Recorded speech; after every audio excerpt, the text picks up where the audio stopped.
Good day. Welcome to another edition of Ebima Mungo's Perspective on Global Affairs, the X Review edition. As you all know, Elon Musk purchased Twitter in 2022, turned it into a platform available to all strands of opinion and news narratives, and now it is the largest news source for 150 countries. As a geopolitical commentator, I rely very heavily on the news feed I get from X, and I do this X review. If you have been following my channel, you will know that I am the only channel in the whole of the internet that does this review of news from X. And without much ado, I'd like us to dive into the news events that have found their way into my X feed for today. The first news I have here is Elon Musk is putting out a tweet of his SpaceX. SpaceX is phenomenal. They have a technology that it's very unique to them. They are reusable boosters, and I think in this particular one, yeah, two of those reusable boosters came in at the same time. SpaceX has used one of those boosters 30 times. It is the only technology. It just recently been joined by Bezos in having this same technology. But SpaceX has now done 500 of these reusable boosters flights, and it is a tribute to not only its technological prowess, it's also a tribute to America's technological know-how. This here is one of the visuals here that shows you a very clear representation of what's been going on in the Ukraine war. We have a visual representation here. I don't know who put this word. The person says it's a world of patriots. It's an American and Russian. And what does he have? He has how many? 54,000, 55,000 followers. But a visual like this really gives us a clear understanding of how this war has progressed over the past few years. Let us take it from the very beginning.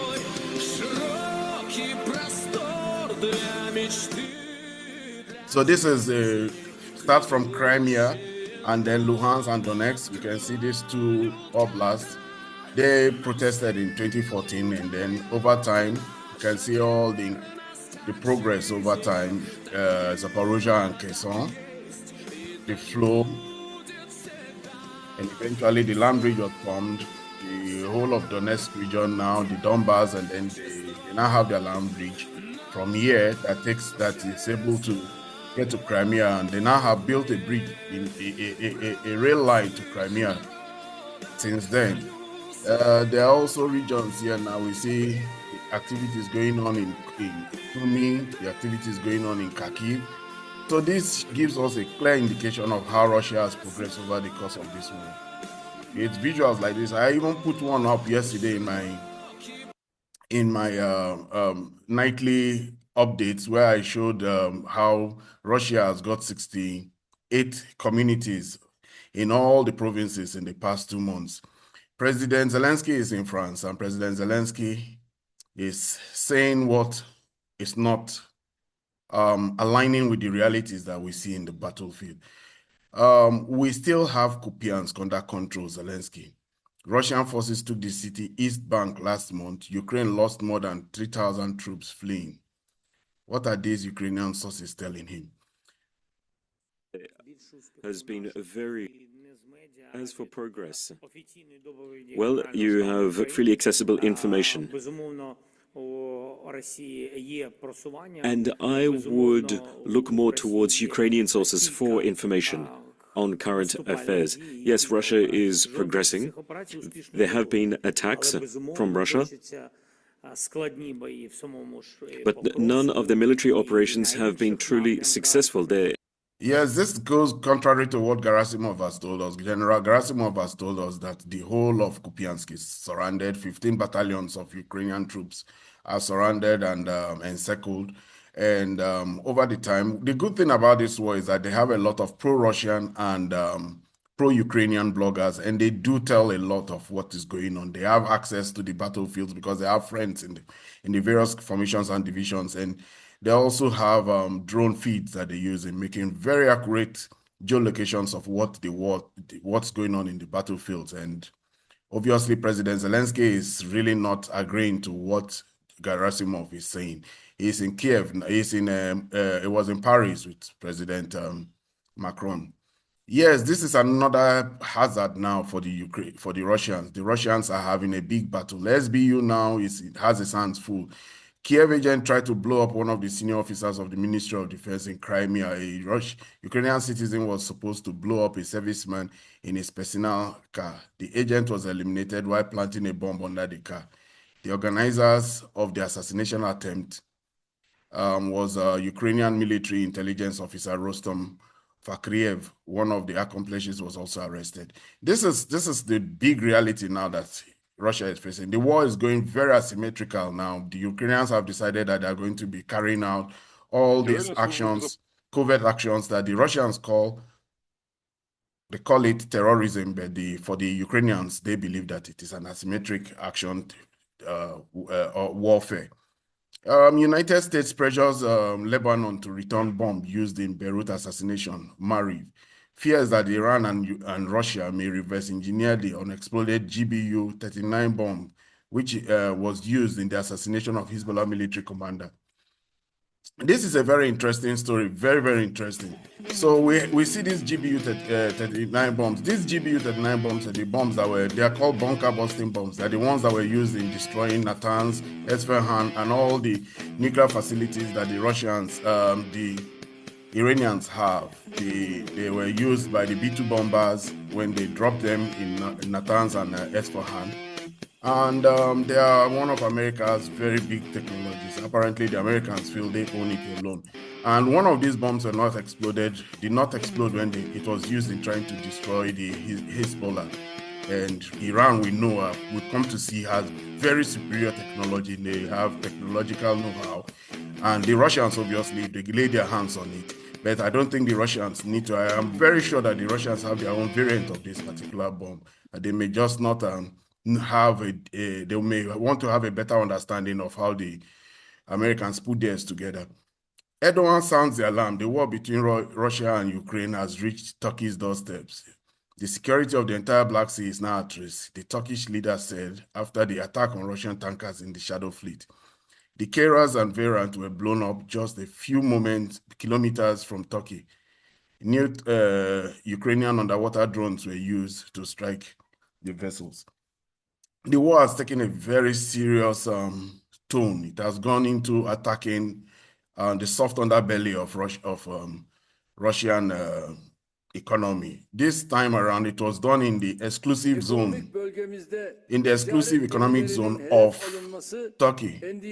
And because of that, the Turks have now come to see that the Black Sea, we should understand one thing, Turkey controls access into the Black Sea. There's no country that has that access, but they have a treaty with the Western nations that they must allow freedom of navigation across the Bosphorus.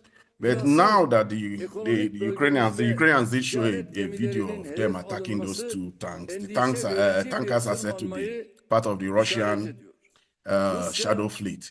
But here's the thing, they have avoided attacking merchant ships all this while, all the cause of the war. And attacking merchant ships now is a new escalation that has not been ever done in the war. So this is a new first. And the Ukrainians not able to attack Russian military vessels because they've all been moved to the Sea of Azov. What they are now doing is attacking this Shadow Fleet. They call it Shadow Fleet, and it has meant that it's a new escalation. In fact, a third of this particular third ship, a Turkish ship this time around, was sunk off the coast of Senegal, and it was also thought that it was Ukrainian. So the Ukrainians are now moving completely asymmetrical. They are not hiding it again.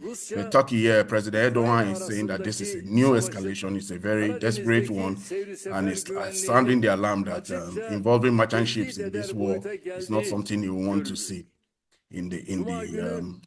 definitely in the Black Sea. Ukraine had a very major success recently. They attacked one Guarantee drone. The Guarantee drone that they attacked is the one that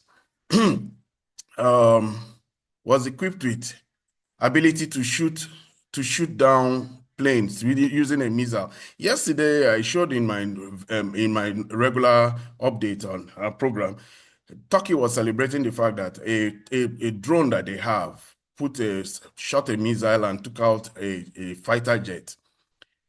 Apparently, the Russians already have that technology. They weren't talking much about it. So in this particular video here, we see footage showing Guarantee drone equipment and R-60 air-to-air missile being shot down by Ukrainian interceptors. So while the Turks were celebrating that they were having a new technology, the Russians already did that.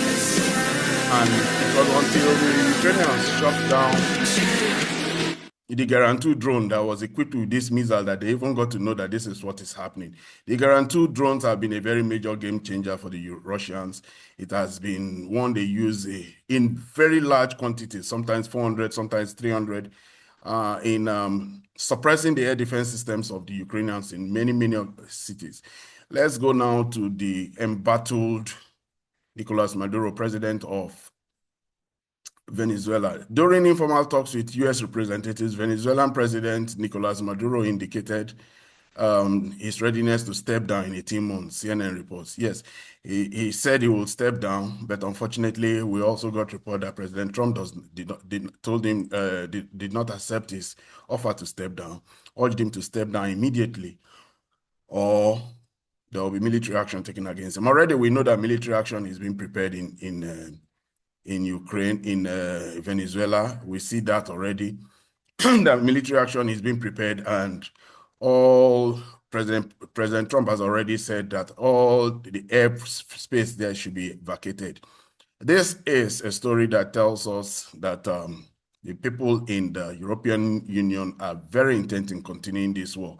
Kaja Kallas is so concerned of consumed by Russophobia that she literally starts coughing when asked whether it is time to negotiate with Moscow. Kaja Kallas is one of those people who believe that it's not time for peace.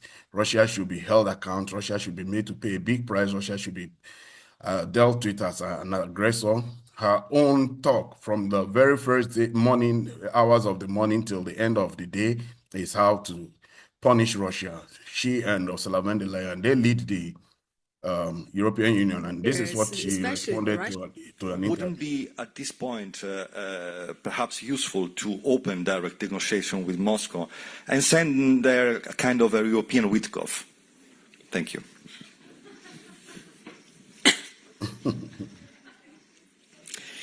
Well, everybody has been very clear, especially the Russians, that they have no interest in peace. Right now. So again, I mean, we need to put them in the position where they need to negotiate. Right now, they are not in that position because they think that they can outlast us, and they also hope that there's a very good offer made because they see that there's a lot of pressure to put on the victim, but none really sacrifice is asked from them. At least we don't know that they. So definitely, she doesn't believe that they should have some further discussions with the Russians. One of the things that is happening in Europe now is that it's only one particular country that is insisting that they should talk to the Russians, and that's Hungary. And indeed, Viktor Orban went the other day to meet with the President Putin, and German Friedrich Merz has already said that nobody gave him the mandate to do that. He believes that Orban believes nobody can tell the Hungarians who to meet with, and they have taken the peace mandate. But you won't find the talk of peace in the European Union. Russian forces recorded another strike of a FAB glide bomb against Kiev forces position in Minograd, according to footage from the Telegram channel, is Nanka. Yes, we get to see this. Minograd is a circle, whether Zelensky agrees to it or not. These are the things that make this war one of the most reported, one of the most followed, one of the most visible war, one of the most transparent war. There's no lying about this particular war. Drones are everywhere, visuals are everywhere, and people have become very good in triangulating and geolocating all the forces around and making a good sense of what is going on. This war is one where we see where President Putin has said that Minograd is surrounded. Gerasimov has said that Minograd is surrounded. Pokros has been taken anyway. And we see now that since the Ukrainians have refused that they're going to surrender, They are peppering them with FAB bombs. FAB 500, FAB 3000. These are very huge bombs that really cause a lot of destruction. Wherever they find out that the Ukrainians are holding up, they send one bomb formation there. Russia and Saudi Arabia signed an intergovernmental agreement on mutual waiver of visa requirements for holders of all types of passport. The agreement also includes memorandum of understanding on climate change and low carbon development, cooperation agreement, archival matters. Okay, so this is mutual visa exemption for citizens of the Kingdom of Saudi Arabia and the Russian Federation. We should understand one thing. Russia is making new friends. Russia is expanding and making its economy to be more resilient. It is developing its tourism, making Russia a destination, making Moscow, St. Petersburg, and all those historical parts of Russia very accessible to more countries. Those countries in the West that have decided that they're not going to be part of the Russian economy, it doesn't really matter to them anymore. Russia has signed visa-free operations with Saudi Arabia, and they also signed a visa-free visit for Chinese citizens recently. Putin just announced it a few days ago, I think about 2 days ago. Chinese citizens, Chinese tourists, we should know, are the biggest mass tourists in the world. So let's go to this now. Nigeria. In Nigeria, federal government published a list of 18 alleged terrorist financiers in Nigeria. Yes, Nigeria is really suffering from Nigeria is suffering seriously from from attacks by what just happened there. Nigeria is suffering from attacks by bandits, and it is unfortunate that they have been disturbing the country. The country is really in a bad place now, and that report there was trying to tell us how Nigeria's problem now with the bandits is it's a worrying one. It's disturbing the country. It's disturbing the people of Nigeria, and I would have to continue with another extrand here now. So we have also another story here. What story again do we have here? Going forward, let me start here. Well, I think I may have just mistakenly closed the last window that I was using for the X review. I can't, okay, I think I've got it back again now. I may have closed it mistakenly. I don't know. When in that last report, I clicked on something and I think that report just got went off. But I can continue. One of the things we should know that there's been a lot of problems in Nigeria regarding militancy, insurgency, criminality, and it's been a big problem for Nigeria. Nigeria has been struggling so much with it, and obviously that reporter that closed that window I was working with obviously would have been something that has to do with the security situation. Let us go now to why did Saudi Arabia and Turkey arrive in Tehran at the same time? Yes, Tehran is expanding its access, its friends. It's trying to get to be more available to the globals. It's reintegrating itself. And Saudi Arabia has gone there. Turkey has gone there. They're trying to build better relationship with Iran. Iran, no doubt about it, in the 12-day war showed the whole world that they are very capable in defending themselves. And it is one that we can always now attest to. Kaya Kallas again, Glendison says the EU insists on having a seat at the table during the negotiations, but EU does not believe in diplomacy, does not want to talk to Moscow. Here is EU's foreign policy chief, Kaya Kallas, explaining what she does not want to talk to Putin because he is a war criminal. This is the same thing we did again in the last video, so we'll just move on without it. Drone duel, fiber optics. Yes, this one saw a drone that had the fiber optics and went ahead and cut it. These are the kind of visuals that make this war very, very, very visual, very visible to everybody. We can all see what is happening. And despite what President Zelensky may have been told, it is visuals like this that make us know that the war is really one that is being followed, being geolocated, being transmitted in live and real time. Here, a drone is being chased. It had a fiber optics and then it was caught. And we have it on camera there.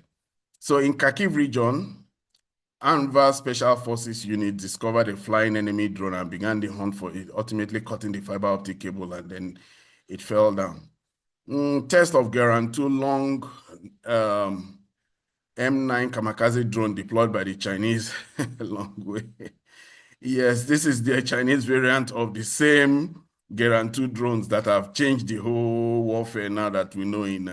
The Chinese have the capacity. Most of the drones that are being used in the war now, we know have Chinese components in them. So the Chinese too want to have their own Shahid 136 drone.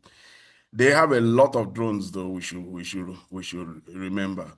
Who is this? We have moved away from most of the stories that I had already lined up in the previous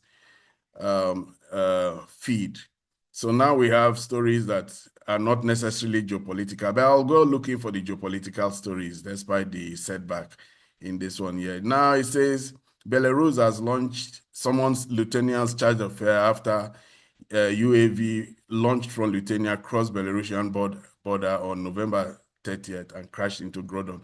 Yes, this is one story that is. It says that the Belarusians are saying that the Lithuanians launched a drone and that the drone, when it collapsed or crashed in Belarus, and when they looked through the telemetry and they looked through the SIM card of the drone, they found out that it was supposed to fly over Belarus and go into Poland and come back into Belarus. We've been seeing a lot of sightings of such drones all over Europe recently, and they accuse Russia of it. And many people are conjecturing and believing that those drones may have been sent not necessarily by Russia, but by countries trying to create false flag operations. And in this particular case, yeah, Belarus has decided to call Чикагскую конвенцию о международной гражданской авиации. Белорусская сторона требует от литовской стороны. So that's the story there. Let's find another geopolitical story again. This particular feed I have here is not one that has a lot of geopolitical stories. So I think in the last video I was doing there, I mistakenly closed the window that I had already lined up to discuss. But let's talk about this, the Institute for the Study of War. The Institute for the Study of War is the American version of all the video channels that we have been getting regarding this war.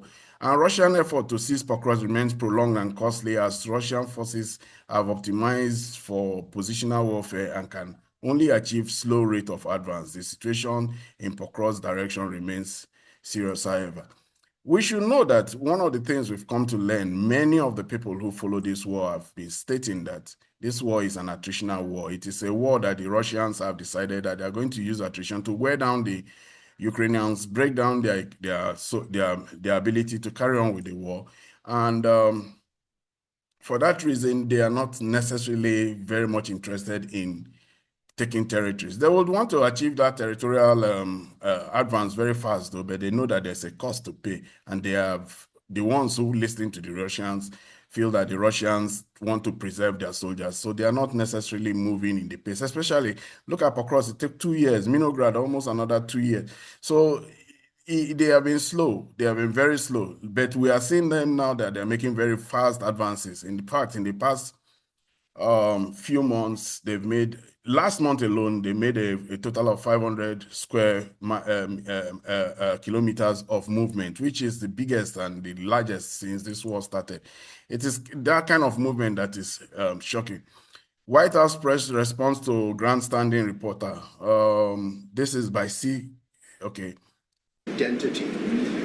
Can you explain what you mean by our nation's national identity and integrity and character, and how would refugees, people coming from war-torn places who are seeking a safe haven in America, like many of our forebears in this room, not add to our nation's integrity and character of our national identity? I'll tell you what does not add to our nation's character and integrity is refugees who come here under the alleged plight of asylum and fleeing persecution, and then come to the United States to abuse our system and rip off American taxpayers. And as I pointed out, the New York Times, to their credit, it was about 6 months too late, but they did write about how Somali immigrants in Minnesota have been ripping off American taxpayers. In fact, 86 people have been charged in a rampant and widespread fraud scheme spanning multiple programs in Minnesota. Of those 86, 78 of those people are Somali, 91% of them charged. So far, 59 of those people have been. Yes, it's a very big problem now. President Trump is having a fight with the Somali community in Minnesota, and that fight has led what has become the big trigger of it was that recently an Afghan refugee shot at two guardsmen and National Guardsmen and killed one of them.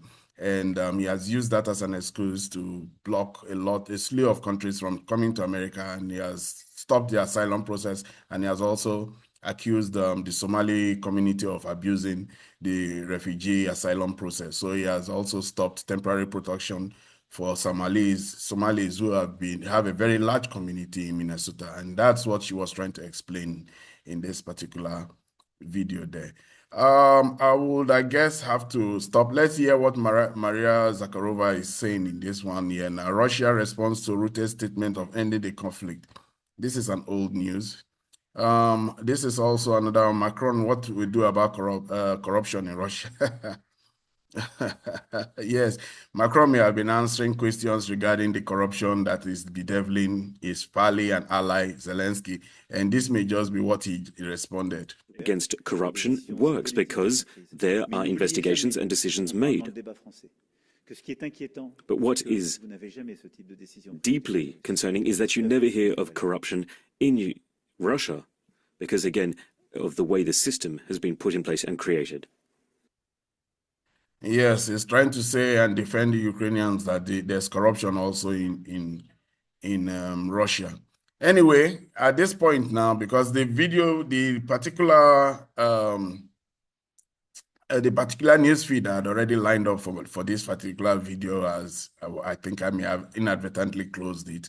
So I have run out of the kind of stories I would prefer to like to talk about. But nevertheless, if you have followed me to this point, thank you for that. And if you have any views regarding the opinions I've just expressed, please put them in the comment section. Do well to like and share. Do well to continue to spread the message of Ebima Mungo's perspective on global affairs. And until my next video, you have a good day.